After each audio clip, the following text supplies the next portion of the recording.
सागर की राजनीति में मचे घमासान में प्रदेश कांग्रेस ने की एंट्री, जुबानी जंग हुई शुरू। नमस्कार, मैं हूं आपके साथ पूजा सोनी। आप देख रहे हैं नौकरी समाचार। संवाददाता रविंद्र डांगी के साथ।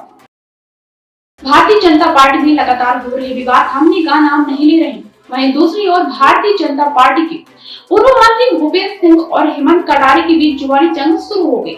आपको बता दें कि कांग्रेस नेता हेमंत कटारे ने पूर्व मंत्री भूपेंद्र सिंह द्वारा सौरभ शर्मा की सिफारिश करने का आरोप लगाया था। वहीं भूपेंद्र सिंह ने पलटवार करते हुए हेमंत कटारे कहा, अगर मेरे द्वारा सौरभ शर्मा की सिफारिश हुई है तो आप सिद्ध करें, मैं राजनीति से संन्यास ले लूंगा।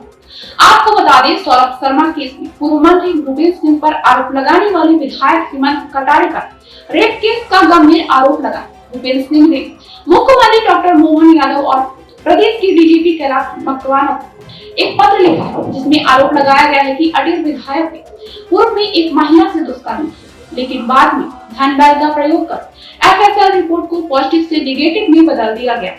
उन्होंने इस मामले में निष्पक्ष जांच की मांग की। भूपेंद्र सिंह ने यह भी आरोप लगाया है कि हेमंत कटारे के भाई योगेश कटारे, जिनके नाम 35 आपराधिक प्रकरण पर चल रहे हैं, उनके द्वारा संचालित आईएसबीटी भोपाल स्थित पेट्रोल पंप की आड़ में योगेश कटारे के संरक्षण में रुपयों से ब्राउन शुगर, अफीम, गांजा आदि मादक पदार्थों का अवैध व्यापार बड़े स्तर पर किया जा रहा है।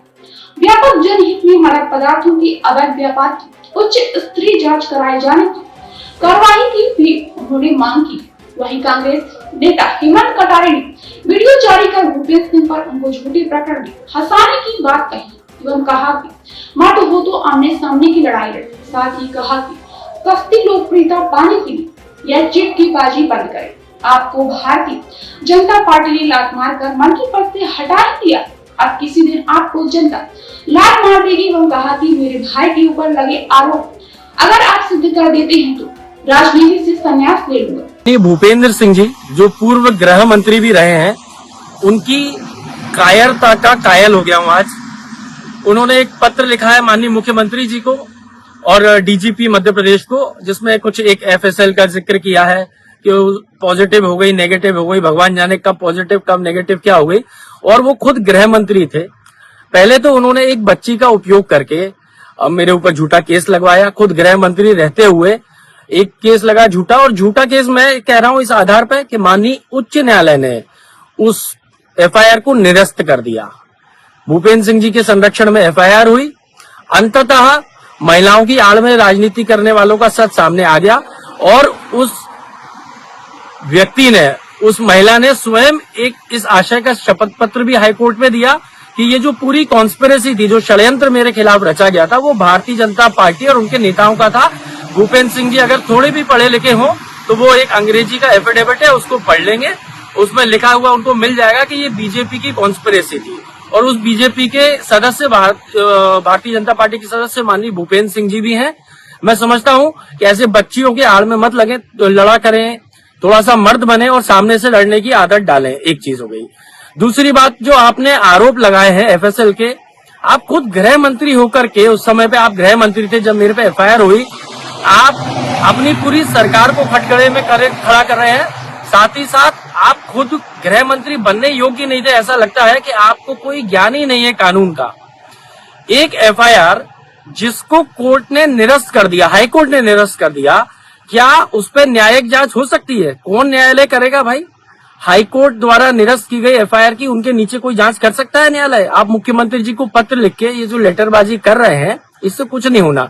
आपको सामान्य ज्ञान भी नहीं है, कैसे किसको क्या पत्र लिखा जाता है, क्या कानूनी प्रक्रिया होते हैं। मुझे लगता है आप ना गृह मंत्री बनने लायक थे और ना आप राजनीति लायक हैं। आप पहले सामान्य ज्ञान, पहले 8वीं 10वीं कक्षा में भर्ती लें और एक सामान्य ज्ञान पहले बटोरें कि क्या होती है, प्रक्रियाएं क्या होती हैं देश में, प्रदेश में और न्यायालय में। साथ ही में जो एफआईआर निरस्त हो चुकी है, उसके कंटेंट्स पे फर्दर ना इन्वेस्टिगेशन हो सकती है ना जांच हो सकती है। ये अधिकार डीजीपी और मुख्यमंत्री जी को मेरे हिसाब से किसी भी न्यायाधीश ने या संविधान ने नहीं दिए हैं। तो आप जो सस्ती लोकप्रियता के लिए चिट्ठीबाजी कर रहे हैं, मुझे लगता है इसको बंद करें, अपनी क्षेत्र की सेवा करें। आपको भारतीय जनता पार्टी ने तो लात मार के हटा ही दिया है मंत्री पद से, जल्दी क्षेत्र की जनता भी आपको लात मार देगी। और जो आपने मेरे भाई पर आरोप लगाए हैं कि 35 अपराध दर्ज हैं, अगर आप मुझे 35 अपराधों की मेरे भाई के ऊपर जो दर्ज है नामजद, अगर आप मुझे लिस्ट दे देते हैं तो मैं राजनीति से संन्यास ले लूंगा। मैं आपको ये पूर्ण जिम्मेदारी से कह रहा हूं। साथ ही में कौन सी जगह ड्रग्स, कौन सी जगह ब्राउन शुगर बेचा जा रहा है, आप कृपया उनको भी बताइए आगे आकर के। आप ही की सरकार है, आपकी हिम्मत हो तो आइए, आप बताइए एक बार, हम भी चल के देखें, क्योंकि ऐसे झूठे आरोप मैं भी लगा सकता हूं। मैं कहता हूं भूपेंद्र सिंह जी का परिवार, उनके बेटे, उनकी बहू, वो सब भी ब्राउन शुगर, हैश और जुए सट्टे का धंधा कर रहे हैं। तो मुझे लगता है डीजीपी को उनके ऊपर भी जांच करनी चाहिए। धन्यवाद। अब यह देखना दिलचस्प होगा कि कौन किस पर लगाए आरोपों को सिद्ध करता है और कौन संन्यास लेता है। वैसे इसी मंत्री गोविंद सिंह राजपूत को भी कांग्रेस के प्रदेश अध्यक्ष रितु पटवारी ने आड़े हाथों लिया। मध्य प्रदेश कांग्रेस कमेटी की अध्यक्ष रितु पटवारी ने खाद्य मंत्री गोविंद सिंह राजपूत को लेकर एक बड़ा बयान दिया। उन्होंने कहा है कि गोविंद सिंह राजपूत के तहत सौरभ शर्मा और परिवहन विभाग में हुए भ्रष्टाचार से जुड़े हुए हैं।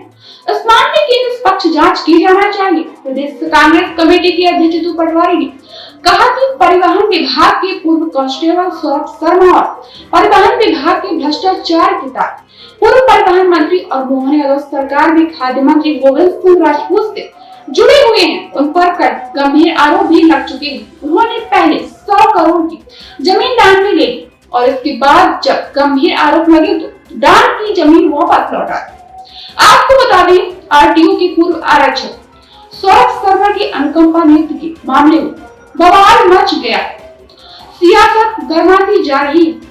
भारतीय जनता पार्टी के प्रदेश प्रवक्ता आशीष अग्रवाल के मुताबिक रितु पटवारी गोविंद सिंह राजपूत के सौरभ शर्मा के साथ जोड़ रहे हैं। पहले कांग्रेसियों को बैठाकर यह निर्णय लेना चाहिए कि आखिर में आरोप किस पर लगाया जाए। उन्होंने कहा कि कई तार कांग्रेस के नेताओं से तो नहीं जुड़े हुए हैं। अब तो जांच के बाद ही पता चले कि कौन सा पूर्व परिवहन मंत्री सौरभ शर्मा के भ्रष्टाचार में संलिप्त था।